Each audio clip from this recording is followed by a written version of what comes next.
Hi folks. A while ago I was trying to get a car from Blender into Trackmania 2. That's the Mania Planet titles Valley, Canyon and Studio. Stadium 2. And I was basically having no luck. I found some old tutorials on the web, but they were for Trackmania Forever, and the process is not the same for importing into the new games. And I found one which was close, but there were two or three key elements missing in it, which meant that I ended up banging my head against a brick wall for a not inconsiderable period of time. And after much faffing about, I finally figured out how to do it. And so I created a tutorial in PDF form of how I went about that.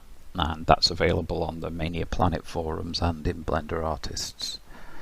And in that, I sort of hinted I might have a bash at a video tutorial, and so this is said bash.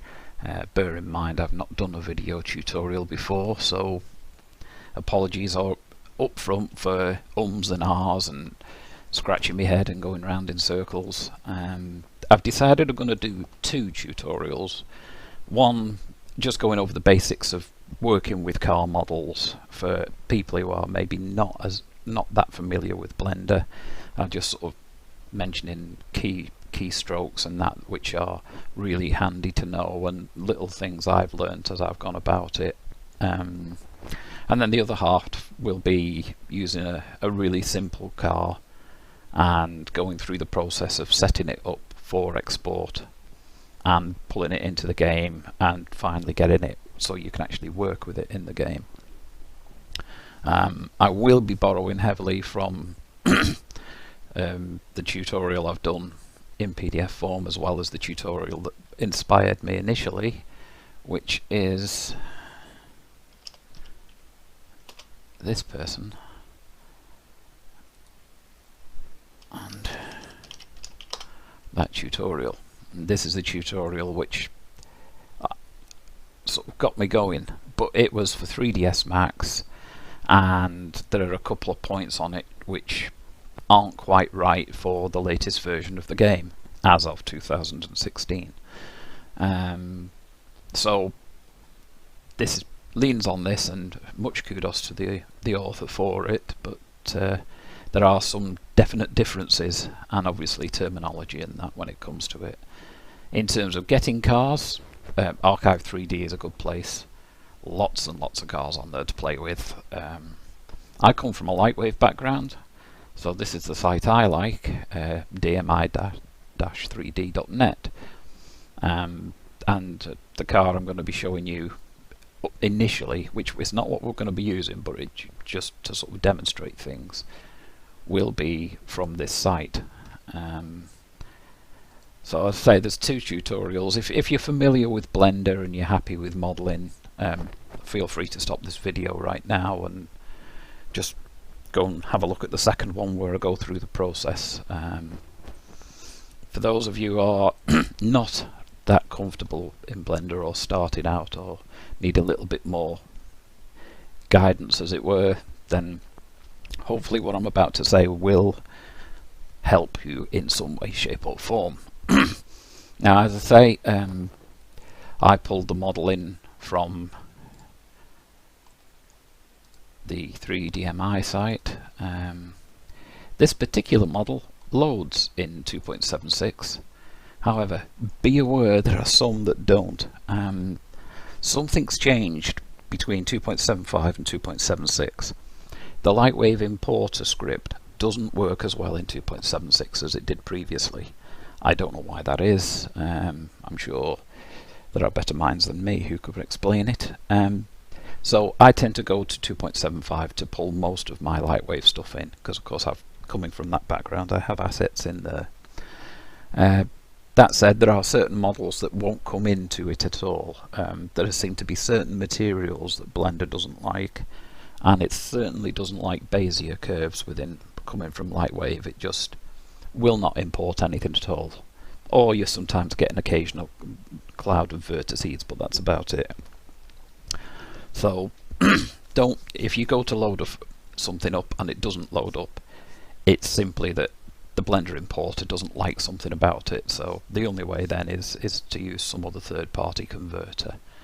As I say, this is one I sort of started work with because I foolishly thought it would be easy because it's a nice blocky car, and I thought, well, that'll be a doddle, I can guide through that and it'll take no time. And that was a mistake. As you can see, there are 50,000 vertices in it. Now, in Trackmania there are vertex limits for the model. Simply put, 2,000 to 3,000. It's variable, and Trackmania does something. You can't guarantee the sort of 3,000 limit it says it has. That's your low poly.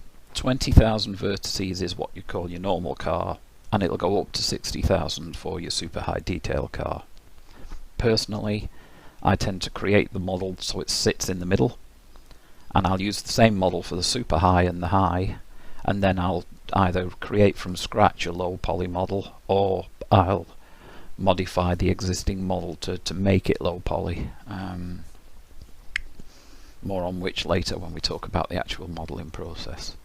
So this car, if I select that and I go to select and I go to select linked, you see it's only selected that section. So I'll hold shift and I'll press that and I'll go select and I'll go linked, and again it's only selected that section. And so I was like, and I think basically the model it's come from, wherever this section is broken from the previous one, indicates a hard edge, and so they're all basically separate sections of that one object.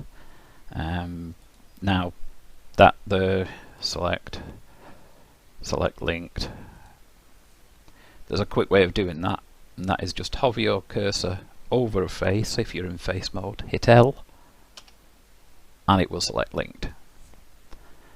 Hit L, select linked, hit L, select linked, hit L, select linked.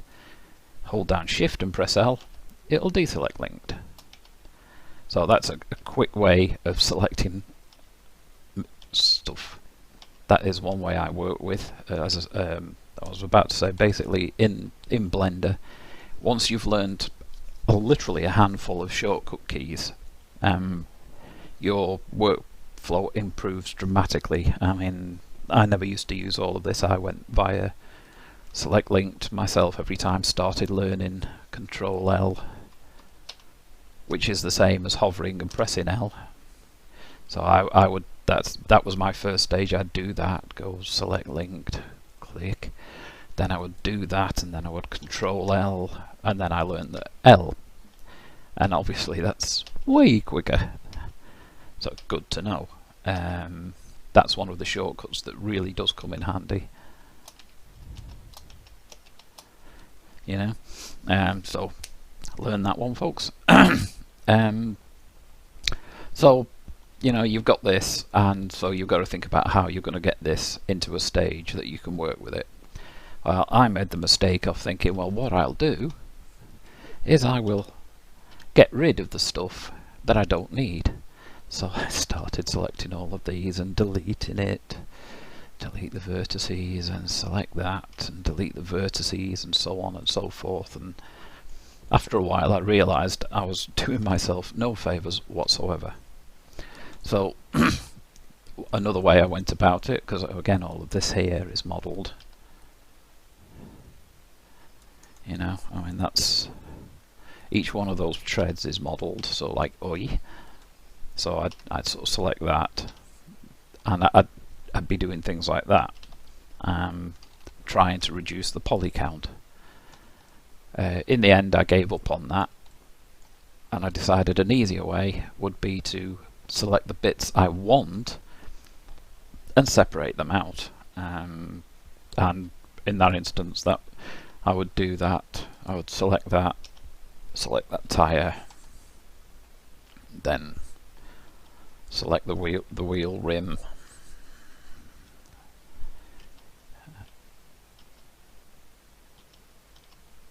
and I'd use that as a base. That would be enough.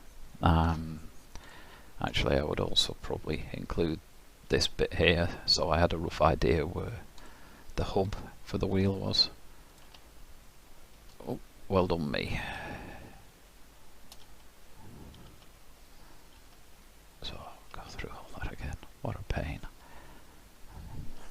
Oh, another good control, the key to use is hold your control key, use the plus sign on the number pad. That will increase the vertices if they are connected. Unfortunately these aren't.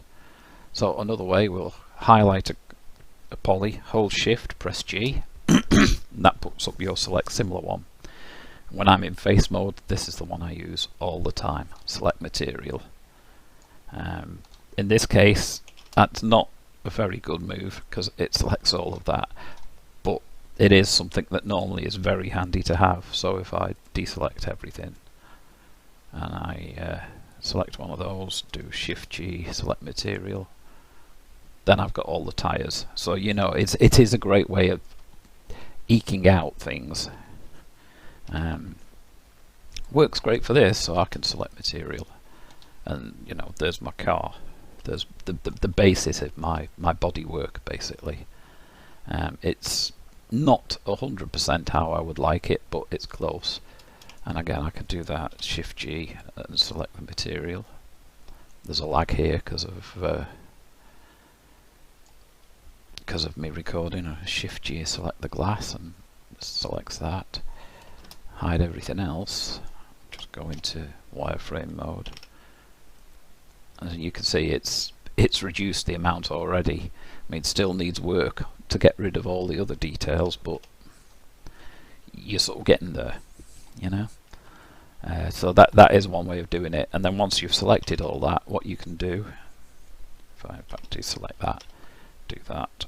Oh, another handy feature, I'll go through this in a second. In fact, I'll just do this first. And if you've got something selected and you've hidden, you can hide geometry. So let's go back to the beginning, shall we?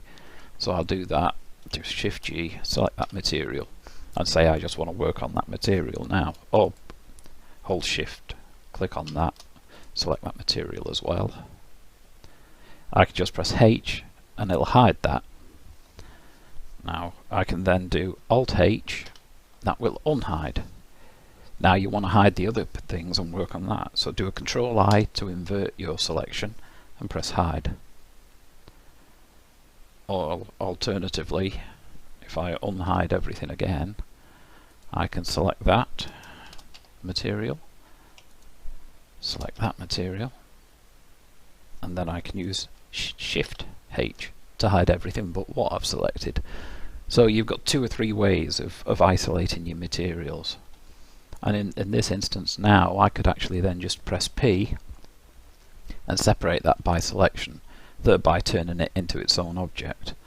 And if I unhide everything else, so you can see now I've got everything but the glass and the bodywork. So now I would probably be inclined to go in and select this. Just go through, select these, just giving myself enough to work off. Really, I'm not trying to get everything. And in situations like this, I'd never figured out how to select something that's being hidden by the if you do it, you double click it, you lose your selection. So what I tend to do basically is I turn off the manipulator down here, and I just work with it manually. I just find that to be the way I can deal with it. There may be a way of selecting stuff that's hidden under the manipulator. I've never found it. So this is what I use, and I'm just selecting a bit of the hub here so I can know where to finish my sort of details on the wheel. Then I'd basically take that and make it a selection. So that again is a unique object. You don't really need to do each wheel because you can duplicate every wheel, just working from one. So if we then come out of edit mode for this object, select the wheel, go into there, I can, oops, Alt H, didn't want to do that. Select that, hide that. Alright, select that material and hide that. Select that material and hide that. In fact, I'm going to just delete everything else, to be honest. Unhide everything. I can use the numpad / key to go into what they call local mode, so I'm just working with that. If I select, as you can see there, if I've got nothing selected and I start moving I'm just sort of moving around here using the middle mouse button, it's not focused on anything, where if I click on that, it focuses on that. And that's because I have in my settings, my interface, I have rotate around selection. I find that very useful. Oh, I also use my left mouse button for select, because again I come from Lightwave and it just seems much more logical to use my left mouse button for selecting. So you can do that if you find yourself going off and you're trying to focus in on something and you're over here and you're trying to get in, and just select something. Use the dot on the numpad key, that'll zoom you into there. I'm scrolling the mouse button out there, and then shift click in the middle mouse, just clicking the middle mouse button and moving it along is rotating. I also have it a turntable rotate rather than trackball, so that's handy to use. And I'd basically set up like this, and I'd say, okay, in this instance I'll select all that material and I'll Control V and press D to remove doubles. And that's what you've got to be careful of when you're removing doubles. If you crank that up too high, you can see you're starting to lose detail. So yeah, 0.0001 to 3 I find. Normally if it's mesh like this, that's close enough. If you keep an eye on that figure above, as long as that stays at what you expect, then you're deleting the sort of vertices you think. That starts to creep up, you know you may be deleting geometry you don't actually want to delete. Now I've got, that is now one object, so if I select that and press L, that selects everything. Now another very handy key in Blender with models like this is Alt J, which can turn triangles into quads very well, as you can see. I mean, that's done a lovely job of turning that into quads. Now you've lost your sharp edges here, so what I tend to do is I go to the data for the geometry, click on auto smooth, and I drop that down to about 60, and that serves a similar purpose as to doing something like an edge split while still retaining the sort of the look. So again, I'd do the same with the this only works, by the way, for the object, not for the material. In Lightwave you can control the shading per material. I've not figured out a way of doing that in Blender. I don't even know if it's possible. In that case, I think then you do have to start using sharp edges and edge split. So be aware that the auto smooth and angle isn't a fix all. It fixes a lot, but it doesn't fix everything. So this is it. This bit here in the middle is simply for a guide. What I do now, I just do an Alt and click on one of those edges to select the thing, do E to extrude, scale, and then just scale it in, and then E to extrude, drag it out. I'll do X to force it to stick to the X axis, E to extrude and scale,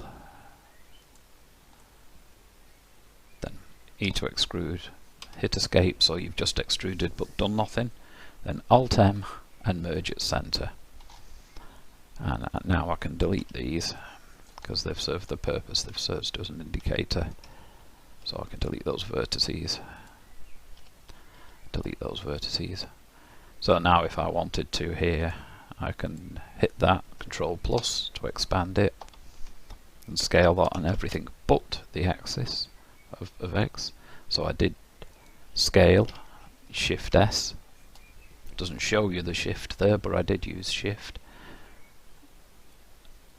Sorry, scale, Shift X I should say. Not Shift S, Shift X. As you can see, that's scaling on everything but the X axis. If I just do scale, oh, in that instance it's, oh, hang on, let me expand that. If I scale that, you can see that's what that's doing. Hit escape to abort that. Now if I hit scale Shift X, you see it's scaling on everything but the X axis. So that's very handy. Whereas if I do select that ring and do scale X, it does nothing because there's no X dimension to it. But if I do scale Y, then it just scales on the Y axis. Press Z, scales on the Z. Press X, nothing happens because again they're all at one point on X anyway, so you're basically scaling 0. But if I select that, expand that, and scale X, you get that.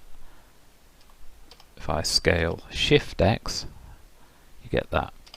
So they're handy things to know of when you're modelling. Use them an awful lot. So like that one, go in and Alt and click on there, so I've selected the thing, and there I can just scale, and that gives me a nice thing. So like here for example, you see that's starting to look a bit scrappy. In that instance what I'd do is I would do Control E, good key stroke to know, to pull up your edges, and I would actually mark that sharp. Likewise, I'll select that edge loop, Control E, and mark that sharp. Excuse me. Now as you can see, I've got that actually assigned to a hotkey which says Control quote, which isn't true, it's actually Control tilde, but for some reason Blender chose to show it as Control quote. Likewise, I've got select boundary loop set to Shift tilde, which it shows as Shift quote. And select boundary loop is great for when you are actually doing things like setting sharp edges or setting seams. So say for example in this I want to make sure that all of these, both outer edge and inner edge, are set to sharp.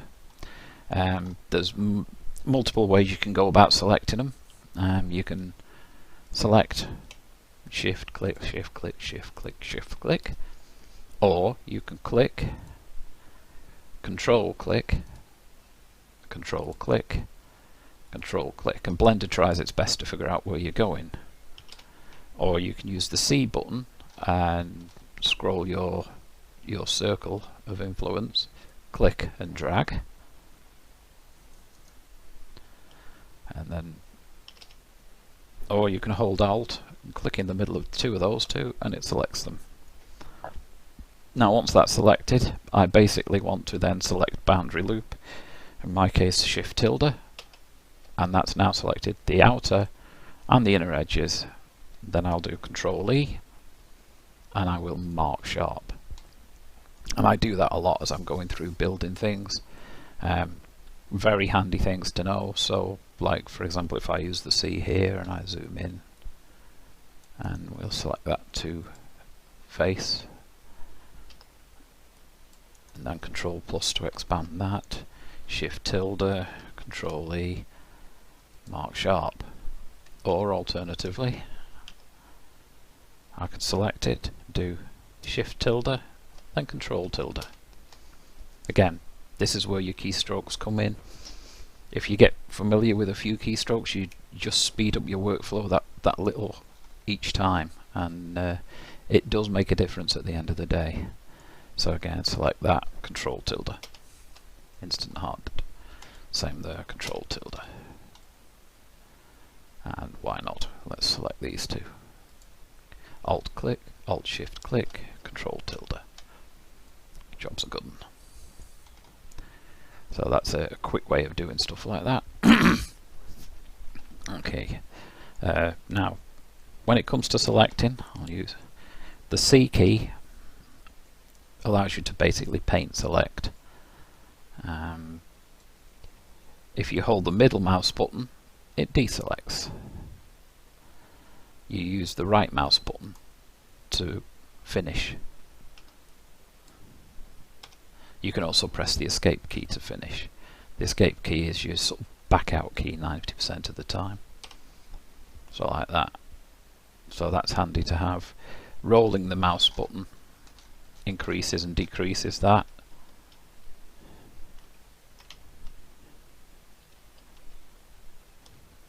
And the plus and the minus key on the numeric keyboard also do the same thing. So be aware of that. So that's a select mechanism. Another select is to hold the control key down and use your right mouse button, and you can lasso. If you keep the control and then hold the shift down and lasso, it deselects. So control lasso, control shift lasso, control lasso, control shift lasso. Normally A will deselect all or reselect everything, but I use pie menus. I use Wazoo's pie menus, and I also have the Hard Ops and Asset Manager plugins, add-ons, sorry, called add-ons in Blender, plugins in Lightwave. And so I use a lot of pie menus, so where like tab would normally jump in and out of edit mode. Tab for me gives me up these options. So I can either go with using a gesture, which I'm not very good at because my motor control is less than perfect, or I'll just hit the tab then press the number. So instead of tab going in and out of edit mode, I can tab out of edit mode, or I can tab interface mode, or I can tab into vertex mode, or I can tab into edge mode. So I can go straight into the mode that I'm intending to work on initially. It's just a little time saver. It's handy to have, rather than going into edit mode and then control tab and selecting a mode, or selecting a mode from down here. All little speedy workflows, so just something to be aware of. Right, so there we are. We'll come out of local view. So that was a sort of brief overview of some of the keys I use. I'll go into edit mode, and that's the main body work. What I would tend to do in this instance actually is I would tend to move the main body over into a separate area. I'm just looking at that, it looks like here we go, I'll put it on one layer. Right, that needs to be on the third layer actually. That could be on the fourth layer. I've just discovered something. Normally what I would do is I would select an object, press M for move and choose a layer. I didn't realise that you could go into the objects panel and basically do it there as well. So I can move that from that layer to that layer with a single press of a button, rather than doing M, selecting a thing, and then useful to know. Oh, I also tend to work with my snap automatically set to vertex. And there's a reason for that, is when I'm editing, if we go into edit mode, then I have the snap turned off, but I set it to and that just allows me when I'm moving things to make sure things line up. So if we sort of take this for example, or this one, and I G start moving it, hold control down and it snaps to that vertex. Select that, G, hold control and it snaps. But what it doesn't do is it's not merged them, and it's not on all the time, which can have interesting results if you're not careful. So if I start moving that,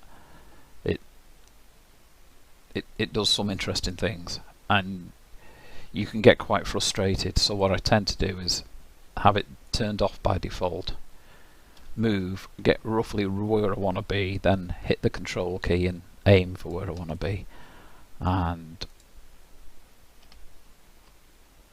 I find that works best like that. So you can see it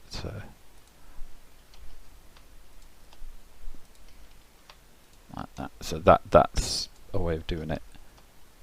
And as I mentioned before, when I was talking about the models, or I might have actually been while I was modelling. If I have said this, apologies, I can't remember if I said it or not. But I normally work in symmetrical mode.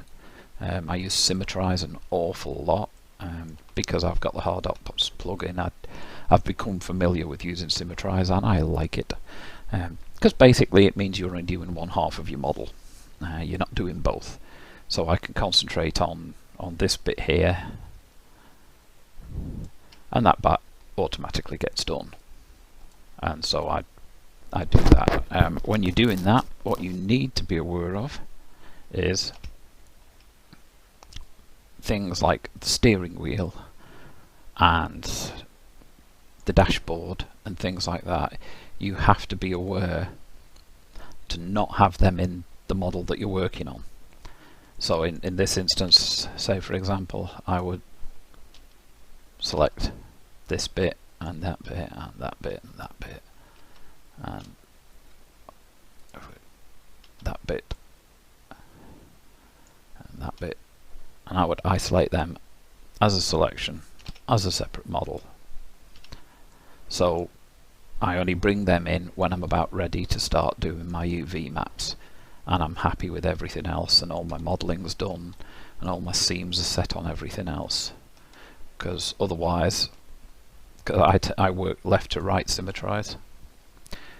So basically that half there gets moved to there, which means I would lose my steering wheel and I would lose this bit as well. So I only bring that in at the last second. But on this, for example, as you can see, I've done that bit of work there. So if I go in and I have Symmetrize set to a hotkey, which is Shift-Alt-X, but you can do it here with Mesh and Symmetrize. One thing with Symmetrize, be aware you have to select all your geometry, and that includes unhiding anything, because if you don't, it'll only work on what it can see, and so you can end up losing some of your detail. So if I do Shift-Alt-X now, which is Symmetrize, now that's, you see how it's duplicated it, and in the process it deselects this. It always does that. So again, make sure if you're going to do something that you've got everything selected. So here I'll do an A8, I'll do a Control V and then D for remove doubles, and you can see how many that's removed, close to 3,000 vertices already. So again, I go to here, Auto Smooth, set that to 60, and that'll give me something to play with. And I say Alt J, and that does a lovely job of tidying up the mesh. Personally speaking here, I'd do a little bit of tidying up as well, but you know, you can see already you're getting close to getting a mesh you can work with, and then you can start adding in detail. I would take some of this detail out, add a floor pan, sorry. Again, bear in mind I'm using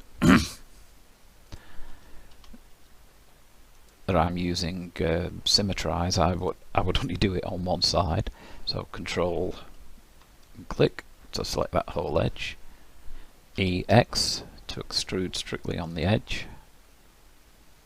Now in that, basically those vertices are either a different material or the wrong colour. So EX. Choose my pivot point as my 3D cursor, scale X0 so I know it's in the middle. There, A8, make sure everything's selected, Symmetrize, and as you can see, there's that. Now I'll just see if this is actually, in fact, an easy way to see what it is to do that. I select that, that says body, that says body. So I'll Control L, and I'll Control N to normalize the normals, and that's sorted that out. If I just flip this to show the bump, if you get something like that where it appears to be an odd colour, even though it's the same actual surface, press Control N, and that makes your normals consistent. Sometimes that doesn't work. Sometimes you have to just flip them. Other times you end up with like ghosted geometry, so then you just maybe need to go in and rebuild that part manually. So like things like this here now, I would want to get rid of these, so I would Alt click there to select that poly loop and delete those faces, and delete that face, and delete that face. And things like this, I'll hit L and I'll hide that. I'll L on these, again delete faces. Now even though you're deleting, again you only have to focus on one side, because the symmetrize literally copies everything across to the other side. So all of these here, for example, these can all go faces. What I'll do is I'll select them and I'll hide that. B, select that lot, delete faces, and in fact I'm just going to do a B and select that lot and delete faces. Now there, it's only select the ones I can see because I was in solid mode. To select everything, you either go into wireframe mode and select everything, or in solid mode, what you would do is you would turn that off, which means that then I can select everything even though it's back facing. And I press delete now and they have all gone. So that's another key to be aware of using handily, is as you can see there, it's showing through geometry in that instance. So if I do that and hide, I can select all of this, or I can turn that off and just Control Select and wrap around that and delete vertices. Same here, drag around that, delete vertices, Alt H, go back into the mode where it's not see-through. Now this, for example, this needs sorting out. What I would do there is I would go into, again, turn that off, deselect everything, and I'll just draw around that, shift hide everything else, so I'm only focused in on this particular piece. And likewise here, I'll select that, I'll hide that, and then just zoom in on these sections here.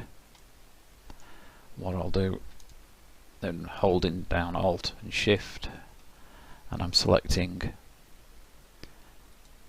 quad loops there, and I'm going to delete those faces, just Control click, delete those faces.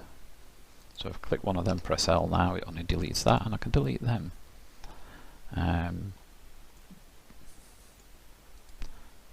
So the same with this, then it's just a question of selecting each of these and deleting them. Just something for you to see how I went about it. I really spent a bit more time on that than I intended to. I didn't intend to go into that sort of detail. But anyhow, you can see that's how you can go about sort of tidying up that sort of mesh and building from an object like this and added detail to it. Said there is another method. The other method is to use this mesh as, if you like, a template. Now there's two ways you can go about this. You can either use it as a template with orthographic views and then just model from the ground up, and I'll go over that, how quickly that can be done in a minute. The other alternative is to use it literally as a mesh for retopologizing. I actually have a retopology tool from the Ice Tools add-on, which sets up a retopology mesh, and all you have to do for that is select the mesh you want to retopologize, click on that, and then if I do control right mouse button, then that is gives me an edge. So I can then click on that edge, E to extrude, select those two, E to extrude to the middle. They now snap together because it's got a mirror modifier on it. So I can select those, I can G to move them, E to extrude, E to extrude, E to extrude. This is very quick and dirty, by the way. E to do. So like that. There we go. And then I select those two. Extrude, extrude, extrude, extrude, extrude.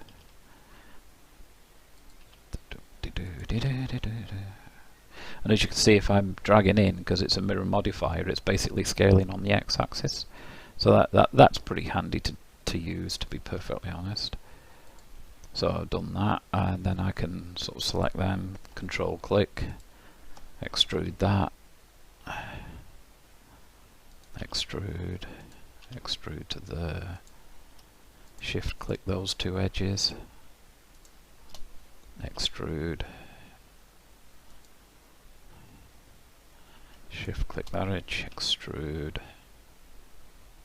extrude, extrude, extrude. Doo-de-doo. Select them two, extrude, extrude, extrude, extrude. And this is working simply because this has got it's set up basically an object. It's set snap to closest face, it's turned the snapping on, it's snapping to itself and snapping to the other geometry, so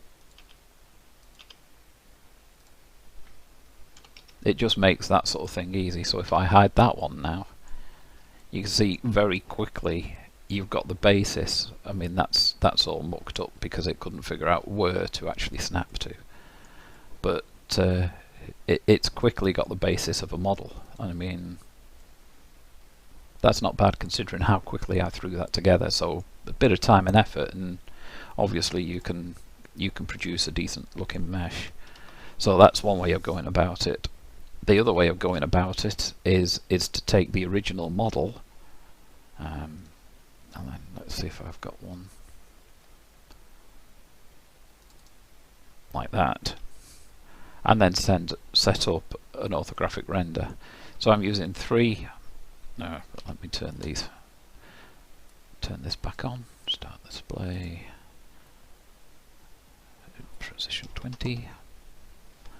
And make that 62. Make that 36. And do 3. Ooh, that's a bit big. I've got them the wrong way around. Make that 36 and make that 62. That's better. And then 5 on the numpad key to put in orthographic mode. Now, thankfully, Blender is very easy to do orthographic views, and that is, you just select your camera, go to the camera tab, and choose orthographic. Then you can select your object, press numpad dot to focus in on it, Control Alt and numpad 0. That puts your camera to be the view you're currently looking at. Reselect my camera, and in the orthographic scale, just play with that until it fits. So in that instance, that's my basically my left hand view. And so all I'll do there is I'll go to my camera, switch to cycles because I like cycles, and turn transparent background on film.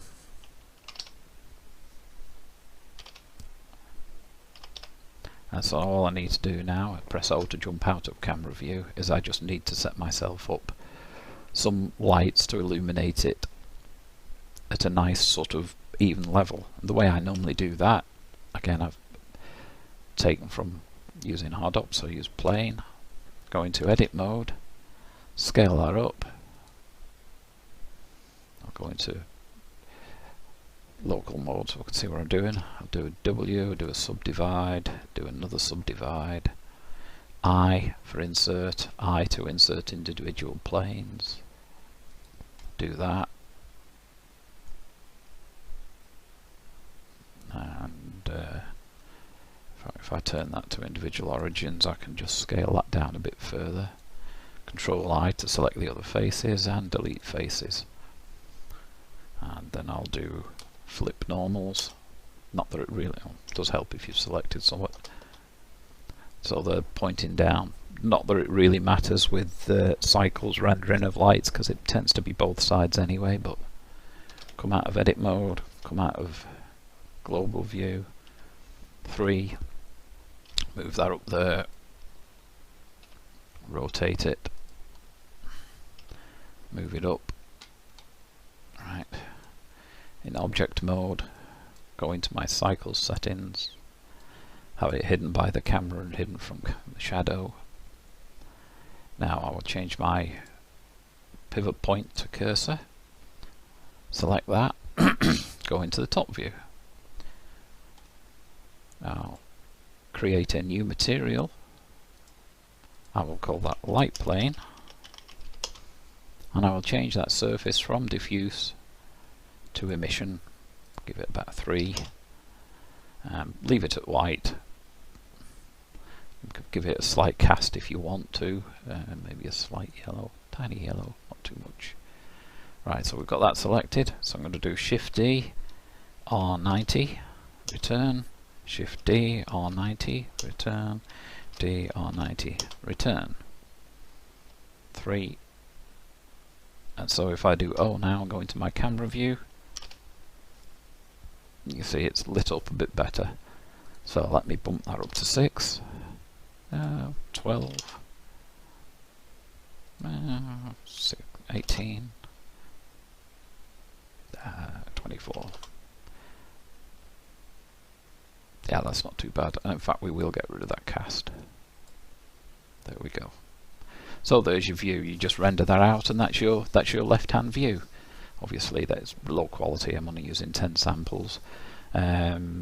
So likewise, I can then go to my front view, select that, focus in on it, Control Alt 0, select my camera, play about with my orthographic scale to fill, render that out, and save that as my front view, and then I can do Control 1 to go into my back view, Control Alt 0, render that out, that's my back view, and the final one is your top, so numpad 7 to get you your top, Control Alt 0, and what I would do in this instance is I would invert these two values, so I'd make that 1080 and that 1920, and scroll out, again select my camera, and then just play with that so it fits in my view, and that's my top view to be rendered out. And then you can use those as your backdrop images to model a car, and there are plenty of tutorials on YouTube about how you would go about that. So they're the ways and means of getting your car sort of ready, if you like, for starting work on, to think about getting it to use in Blender to be exported to Trackmania 2. Open recent, let's see. I mean, this is one which I did start with and I gave up on. I realised it's going to be too much work. I'd backed myself into a corner, and frankly I got annoyed with myself. But I'd got part way through that process every which way from Christmas. One thing I will show you, when you do extract stuff and you end up with things like this where there's a gap, what you can do is you can zoom in on here, and you can either do like I was doing before and manually move each polygon so it lines up, or you can just bridge them. Blender's really good. If you select two edges and press F, it will fill them, and then if you've got the F2 add-on active, yeah, that edge, just keep pressing F, and let's just ramp that out again.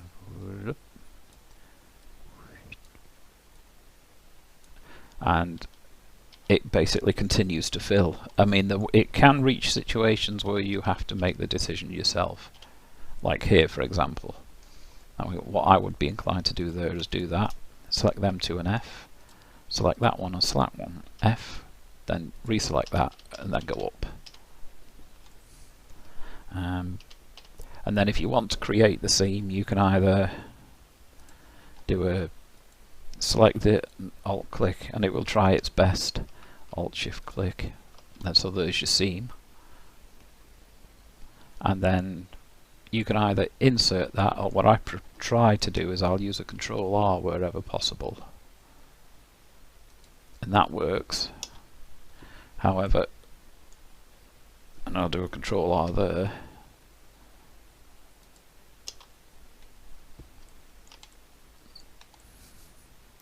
and then what I'll do is I'll select those two edges and I'll Control X to get rid of them, thereby giving me one nice seam. And what I can do with that then is I can just GX, push it back into the car body, and then to give it a bit of depth once it's in the car body, Control B for bevel, and it will just bevel that one item. And then when it's selected, then what I'd probably do is I would give it a dark colour. And so when I come out, then that's given me a seam around the doorway. Again, then I'd be inclined to select that, select that, select that, select that, and that. Then go down here, deselect these. I'll try to deselect them. I'll use the C with the middle mouse button, that's the quickest way. And I will do a Control tilde to mark those sharp. And things like that. And this bit here, you can think about adding extra geometry to smooth that out. So the one way to do that could be to select that loop there, do a Control B, and that will smooth it out like that. And then you've just got a question of tidying up these these points afterwards. You do an Alt merge at center, say, Alt merge at last, and then GG to move it on its edge, like that.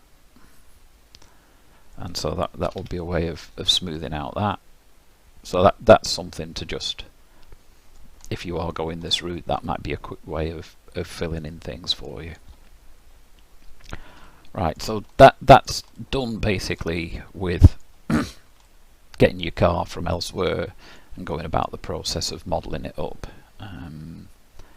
If I go back to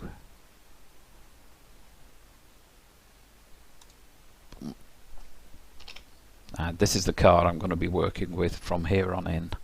It's an old Lightwave car, very low res, it's only 2,500 faces. Again, it's enough, it's going to have plenty of detail in terms of, when I say detail I mean that figuratively, of like, it's got wheels, it's got lights, it's got a bodywork. If we